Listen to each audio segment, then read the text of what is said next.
Hello students, अपन पढ़ रहे थे भारत के भौतिक स्वरूप। तो इसमें अपन ने 3 पढ़ लिए हैं कि पर्वतीय क्षेत्र, हिमालय पर्वत, उत्तरी मैदान और प्रायद्वीपीय पठार। अब चौथा भाग है अपना भारतीय मरुस्थल। भारतीय मरुस्थल, मरुस्थलीय क्षेत्र मैंने आपको बताया था कि जैसे ये भारत का मैप है, ठीक है।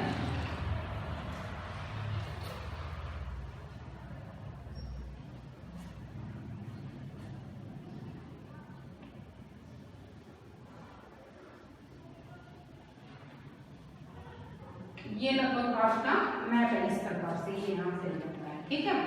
अब इसके उत्तरी भाग में हिमालय पर्वत अपन ने पढ़ लिया था। इधर ये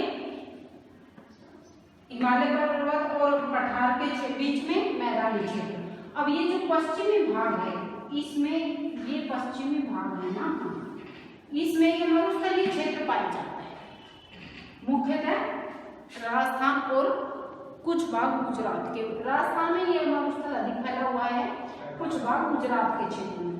अब इस मरुस्थलीय क्षेत्र की क्या क्या विशेषताएं हैं? मरुस्थल, ठीक है। अब यह मरुस्थल कहाँ पाया जाता है? यह अरावली जो श्रृंखला राजस्थान के बीच में से जाती है, इसके उत्तरी पश्चिमी भाग में यह मरुस्थल पाया जाता है। अब यहाँ पर मरुस्थलीय क्षेत्र आपको पता ही है कि सूखा, ज्यादा पानी की कमी पाई जाती है। तो यहाँ इसकी मुख्य विशेषता क्या है? तो इसका क्षेत्र कहाँ है? अरावली के उत्तर पश्चिमी क्षेत्र में यह मरुस्थल फैला हुआ है और यहाँ लगभग 150 सेंटीमीटर से भी कम औसत वर्षा होती है। औसत वर्षा कितनी है? 150 सेंटीमीटर से भी, ये 150 नहीं है, ये 50 सेंटीमीटर से भी कम यहाँ वर्षा होती है, ठीक है। मरुस्थलीय क्षेत्र में 50 सेंटीमीटर से भी कम वर्षा यहाँ होती है। अब इसके भी मरुस्थल के भी 2 भाग रखे हैं 50 सेंटीमीटर वर्षा रेखा से। एक तो 50 सेंटीमीटर वर्षा रेखा, एक 25 सेंटीमीटर वर्षा रेखा। यह अर्धशुष्क मरुस्थल, अर्धशुष्क मरुस्थल होता है। यह मरुस्थल 50 सेंटीमीटर से 25 सेंटीमीटर वर्षा रेखा के बीच में और 25 सेंटीमीटर से वर्षा रेखा वाला यह शुष्क क्षेत्र 0 डिग्री से। शुष्क मरुस्थल 2 भागों में बांटा गया है। मरुस्थलीय विशेषताएं आपको पता ही है, बार बार बता रही थी मैं कि इस क्षेत्र में पानी की अत्यधिक कमी पाई जाती है। पानी की कमी पाई जाती है तो प्राकृतिक वनस्पति भी आपको पता है नहीं पाई जाती। कुछ झाड़ीनुमा ही प्राकृतिक वनस्पति यहाँ पाई जाती है जो कि कम पानी में पनप सकती है। अब इसके आगे है, जैसे देखो ये इसमें देखना,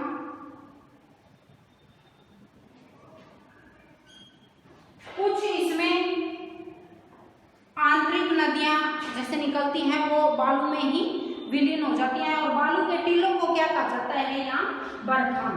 बालू के टीलों को यहाँ क्या कहा जाता है? बरखान। यह भी एक स्थलाकृति बन जाती है बालू के। देखो मैं तुम्हें एक बार बना के दिखा देती हूँ। बालू के टीले, क्योंकि यहाँ बालू अधिक पाई जाती है तो यहाँ इस प्रकार के ये टीले बन जाते हैं, ठीक है ना। तो बालू के टीलों को क्या कहा जाता है? बरखान। अब यहाँ प्राकृतिक वनस्पति अधिक पाई जाती है, यहाँ तापमान भी प्राकृतिक वनस्पति कम पाई जाती है और यहाँ तापमान अधिक पाया जाता है। तापमान अधिक, गर्मियों में लगभग 50 सेंटीमीटर 50 डिग्री सेल्सियस तक तापमान पहुंच जाता है और यहाँ तापांतर बहुत ही अधिक पाया जाता है। तापांतर, ये इसकी विशेषता लिखनी है आपको, तापांतर भी अधिक पाया जाता है। अब तापांतर आप समझते होंगे, तापमान का अंतर। तापमान का अंतर किस प्रकार से कि जैसे दिन का मैंने बताया लगभग 50 डिग्री सेल्सियस तक पहुंच जाता है जून में तापमान, और रातें यहाँ ठंडी होती है तो रात का तापमान समझ या 22 डिग्री सेल्सियस 20 डिग्री मान लेते हैं, 20 डिग्री सेल्सियस पहुंच गए। तो अब 50 डिग्री में से 20 घटाएंगे तो कितने डिग्री सेल्सियस होगा? वहां का औसत तापमान 30 डिग्री। 30 डिग्री जो तापांतर है वो अंतर आ गया 30 डिग्री का, तो इसे ही तापांतर कहा जाता है। दिन और रात के तापमान में अत्यधिक अंतर पाया जाता है, इसीलिए यहाँ तापांतर भी अधिक पाया जाता है। अब तापांतर का आपको मतलब समझ में आ गया होगा, दिन और रात के तापमान में अंतर, कि दिन का तो इतना अत्यधिक होता है लेकिन रातें उतनी ठंडी हो जाती हैं तो वो तापमान गिरकर 20 डिग्री तक पहुंच जाता है। अब इसमें भारतीय मरुस्थल में क्या क्या विशेषताएं हैं? अरावली क्षेत्र के उत्तर पश्चिमी क्षेत्र में पाया जाता है। यहाँ 50 सेंटीमीटर वर्षा औसत वर्षा होती है, 50 सेंटीमीटर से भी कम, लेकिन 50 सेंटीमीटर मान लेते हैं। यहाँ पर तापमान अधिक पाया जाता है, दिन में 50 डिग्री सेल्सियस तक भी पहुंच जाता है, लेकिन तापांतर भी इसमें अधिक पाया जाता है। यहाँ बरखान बालू के टीले पाए जाते हैं जिन्हें बरखान कहा जाता है स्थानीय भाषा में। यहाँ पर प्राकृतिक वनस्पति भी अत्यधिक कम पाई जाती है, झाड़ी नुमा ही प्राकृतिक वनस्पति यहाँ पाई जाती है। अब ये इसकी मुख्य विशेषताएं थी, आपके याद हो गई होंगी। तापमान अधिक पाया जाता है, तापांतर भी अधिक पाया जाता है, यहाँ पर वर्षा कम होती है, वर्षा का औसत कितना है? 50 सेंटीमीटर, औसत से भी कम वर्षा होती है। ठीक है, अब इसके बाद अगली स्थलाकृति कौन सा है अपनी? तटीय मैदान। 5वां भाग है तटीय मैदान। अब ये मैप के द्वारा समझ लोगे तो आपके आसानी से समझ में आ जाएंगे। और इन तटीय मैदानों को भी 2 भागों में बांटा गया है। कौन कौन से?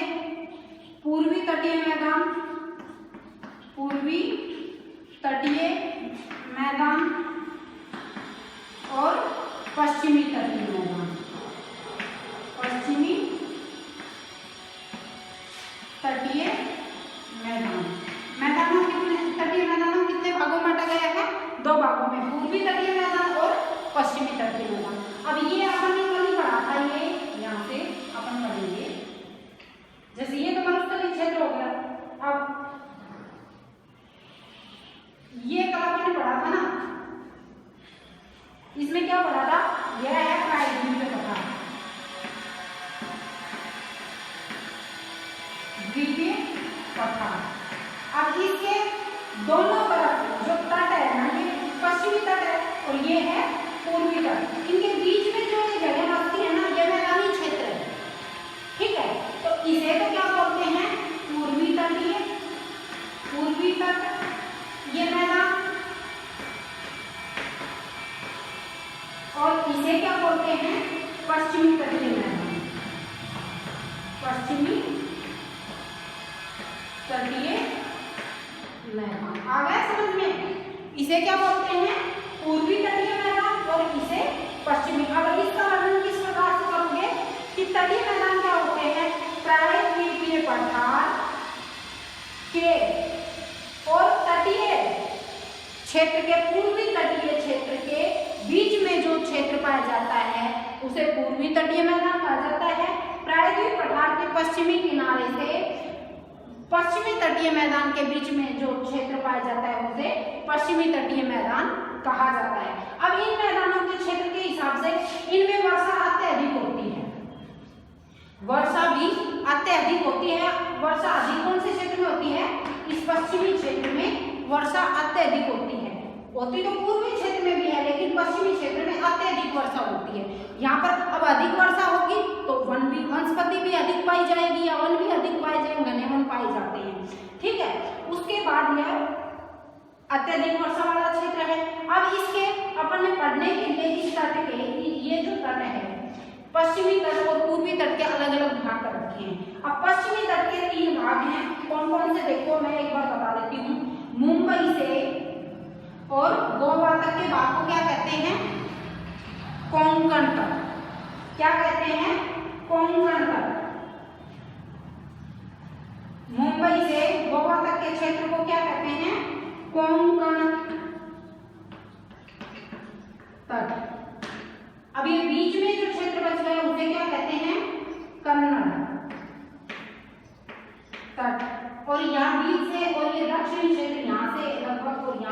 क्षेत्र को क्या कहते हैं?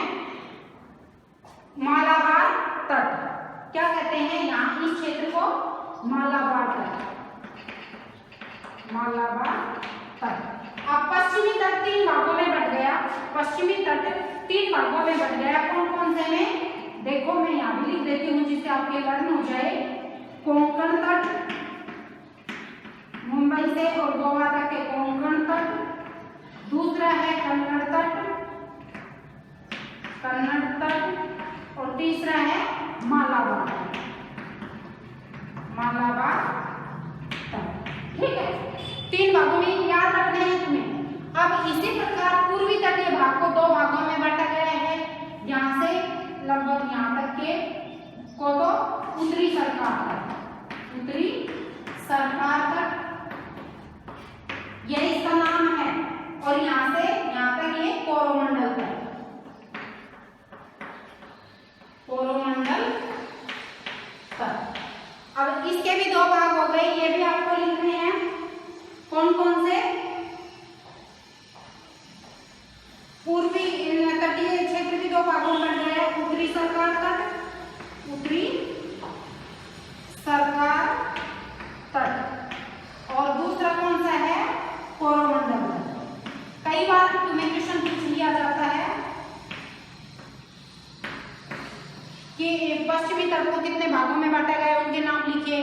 पश्चिमी तट का भी दक्षिणी तट किस नाम से जाना जाता है? तो मालाबार तट के नाम से। ठीक है, अब एक बार फिर रिपीट कर रही हूं मैं। पश्चिमी तट ये पश्चिमी भाग है भारत का, पूर्वी भाग ये है, पश्चिमी तट ये है।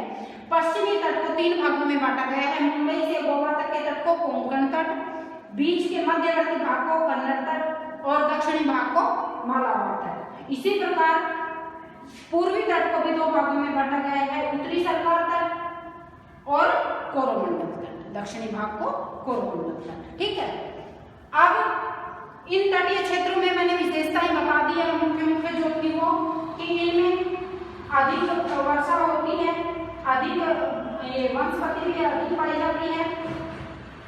अब दूसरा एक और विशेषता मुख्य है कि मैंने तुम्हें पहले भी बताया था, प्रायद्वीप के पठार का ढाल किधर है? पूरब की ओर। इसीलिए सारी नदियां, महानदी, गोदावरी, कृष्णा, कावेरी, सारी नदियां यहाँ से होके, इधर से ऐसे होके, यहाँ कौन सा है? बंगाल की खाड़ी, वे बंगाल है ना, बंगाल की खाड़ी में गिरती है। तो जब ये नदियां गिरती हैं तो इन तटों पर डेल्टाओं का निर्माण करती हैं। डेल्टा मैंने तुम्हें पहले भी बताया था, अपने यहाँ गंगा ब्रह्मपुत्र द्वारा बना हुआ डेल्टा सबसे बड़ा है सुंदरबन डेल्टा, विश्व में सबसे बड़ा डेल्टा है सुंदरबन डेल्टा। डेल्टा जब नदियां समुद्र में गिरती हैं तो उस मुहाने पर स्थल और जल जहाँ मिलता है उस मुहाने पर वो क्या करते हैं, क्योंकि उनकी स्पीड कम हो जाती है तो वो अपन आगे नदियों में भी पढ़ेंगे, तब मैं अच्छे से समझा दूंगी। एक बार थोड़ा सा समझाएंगे शब्द आ गया तो उसमें बिल्कुल बारीक बारीक गाद सी हो जाती है, कीचड़ नहीं बोलते हैं जिसे अपन, दलदल सी बन जाती है और वह त्रिभुज के आकार का होता है। वो स्थलाकृति किस प्रकार की होती है? त्रिभुज के आकार का, तो इसे डेल्टा कहा जाता है। ठीक है, तो ये कृष्णा, गोदावरी, कृष्णा, कावेरी ये सारी नदियां डेल्टा बनाती हैं। तो इसलिए यह तट तो कटा फटा नहीं है और यहाँ पर नदियां अधिक बहती हैं, तो यह तट कटा फटा है। यह एक सीधा सपाट तट है और यह कटा फटा तट है। ठीक है, अब ये इसकी मुख्य विशेषता है कि एक बार मैं फिर रिपीट कर रही हूँ। तटीय मैदान को 2 भागों में बांटा गया है, पूर्वी तटीय मैदान, पश्चिमी तटीय मैदान। अब तटीय मैदान कहाँ स्थित है? प्रायद्वीप के पठार के पश्चिमी किनारे से और पश्चिमी तट के बीच में तटीय मैदान स्थित है। अब इस तटीय भाग को 3 भागों में, पश्चिमी तटीय भाग को 3 भागों में बांटा गया है, कोंकण तट, कन्नड़ तट और मालाबार तट। इसी प्रकार पूर्वी तट को भी 2 भागों में बांटा गया, उत्तरी सरकार तट और कोरोमंडल तट। इसमें वर्षा अधिक होती है, पश्चिमी क्षेत्र में वर्षा अधिक होती है। यहाँ पर घने जंगल, घने वन पाए जाते हैं। ठीक है, इस प्रकार की है यहाँ की सिचुएशन है। अब ये बता दिए मेन चीजें ये में याद रखनी है।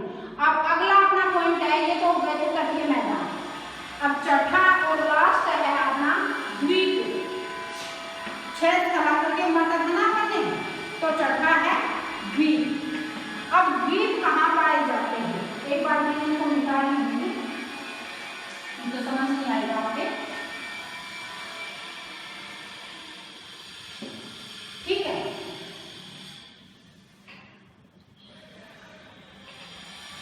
अब ये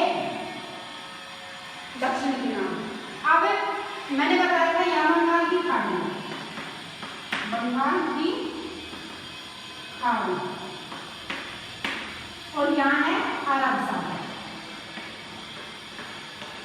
अरब सागर, और नीचे है हिंद महासागर, ठीक है। अब इधर ये छोटे छोटे द्वीप, द्वीप किसे कहते हैं, पहले तो सबसे पहले जो स्थल भाग चारों तरफ से अपने भारत को प्रायद्वीप कहते हैं। क्यों, मैंने तुम्हें पहले भी क्वेश्चन ये लेसन के पहले दिन भी बताया था, प्रायद्वीप वो होता है वो स्थलीय भाग जो 3 ओर से समुद्र से घिरा हुआ, जो प्रायद्वीप, एक बार ये मैं लिख देती हूँ, प्रायद्वीप वो होता है वह स्थल भाग, वह स्थल भाग जो 3 तरफ से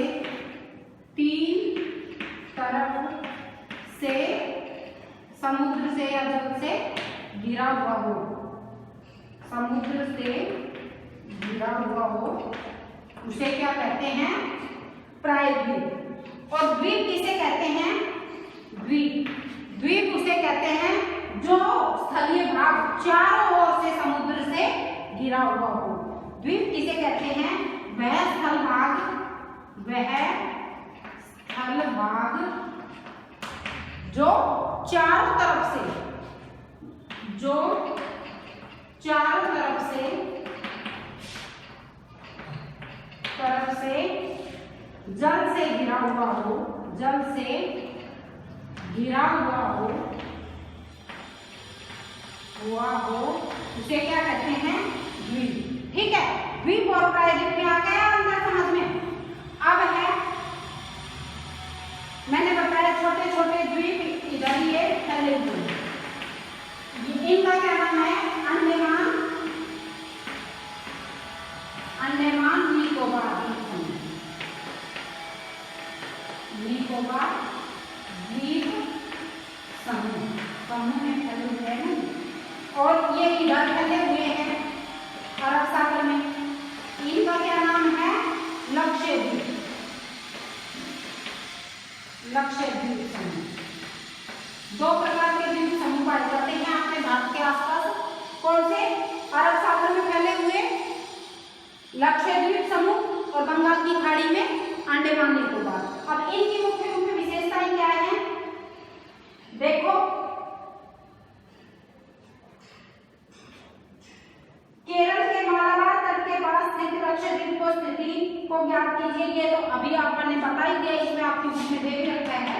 यहाँ मालाबार तट अपन ने अभी पढ़ा था ना, इधर कोरोमंडल तट, इधर मालाबार तट, इसके दक्षिण में ये फैला हुआ है। द्वीपों का यह समूह छोटे प्रवाल द्वीपों से बना हुआ है। प्रवाल एक प्रकार का समुद्री वो जीव होता है जिसकी खोल पे बड़े बड़े द्वीपों का निर्माण होता है।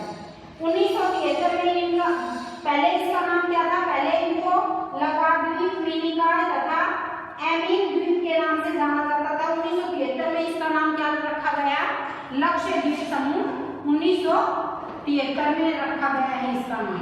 अब लक्षद्वीप समूह की राजधानी क्या है, कवारती। कवारती द्वीप लक्षद्वीप का प्रशासनिक मुख्यालय है। इस द्वीप समूह पर पादप और जंतु के बहुत से प्रकार पाए जाते हैं। इन द्वीपों पर मनुष्य का निवास नहीं है, सिर्फ पशु ये पक्षी अभ्यारण्य ही बनाए हुए हैं, ठीक है।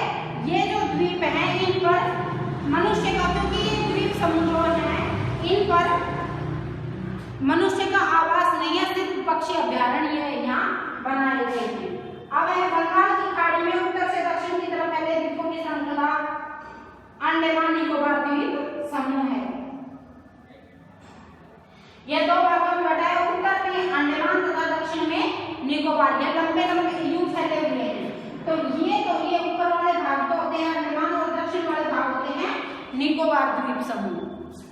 ठीक है, इसलिए इनका एक नाम रख दिया था निकोबार द्वीप समूह। यह द्वीप समूह इसकी सुरक्षा के लिए बहुत महत्वपूर्ण है। में पाए जाने वाले पादप एवं जंतुओं में बहुत अधिक विविधता है। ये द्वीप विषुवत पूरब के समीप स्थित है। यहाँ जलवायु उष्णकटिबंधीय है तथा घने जंगलों से ये आच्छादित है, मतलब घने जंगल इनमें पाए जाते हैं, तो अभयारण्य में खोले हुए हैं। अब ये द्वीप समूह आपके आगे अपने समझ में लक्षद्वीप समूह और अंडमान द्वीप समूह, ये इतने ज्यादा डिटेल इसमें वर्णन नहीं है क्योंकि हमारा बसावट तो है नहीं। तो अब अपन ने ये 6 कलाकृतियां इसमें पढ़ ली हैं। कौन कौन सी? सबसे उत्तर में हिमालय पर्वत, फिर उत्तर भारत का विशाल मैदान, प्रायद्वीपीय पठार, तटीय मैदान, मरुस्थलीय क्षेत्र और द्वीप समूह। अब इनमें अपन ने मोटे तौर पर अपन कह सकते हैं कि भारत में विभिन्न प्रकार की ये स्थलाकृतियां पाई जाती हैं, जो कि विभिन्न प्रकार की स्थलाकृतियां पाई जाती हैं। जैसे उत्तर में विशाल पर्वत है जो वनों के प्रमुख स्रोत हैं।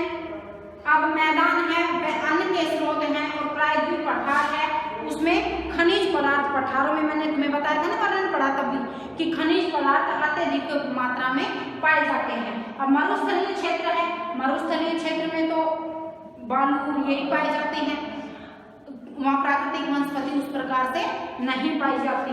और ये द्वीप समूह है, इनमें तो बसावट है ही नहीं। अब इनका वर्णन आपने सबका अच्छे से पढ़ लिया है। इसमें छोटे क्वेश्चन मैंने सब बताती भी रही हूँ। अब आप इनको ढंग से याद कर लेना, जो भी समझ में नहीं आए तो आप मेरे से पूछ ले सकते हो। अब इसमें ये 6 कलाकृतियों का वर्णन आपको पढ़ना है। अब अपन आज के लिए इतना ही, कल अपन इसके क्वेश्चन आंसर करेंगे।